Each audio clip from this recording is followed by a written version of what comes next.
Assalamualaikum dan salam sejahtera. Okey, bertemu lagi di channel Encik Nelayan.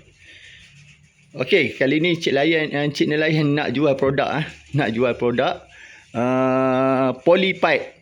Polypipe 25mm. PN 12.5 kira sedang-sedang, tak tebal mana, kira sesuai untuk guna dekat kebun.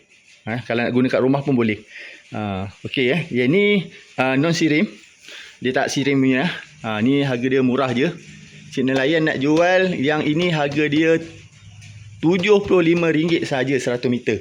RM75 sahaja.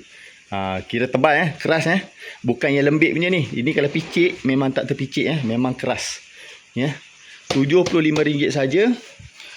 Satu gulung 100 meter.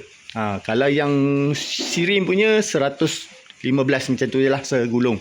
Yang ini 25mm 2.5mm 100 meter PN 12.5 kira tebal jugalah. Tengok sini. Kalau picit ni memang tak picit lah. Okey. Boleh dapatkan dekat link Shopee Encik Nelayan 25mm. Panjang dia 100 meter. Baru bukan yang second hand, ni baru beli. Boleh dapat dekat kedai Encik Nelayan ataupun dekat link yang Encik Nelayan share kat sini. Okey, harga dia murah je. RM75 saja segulung. Okey.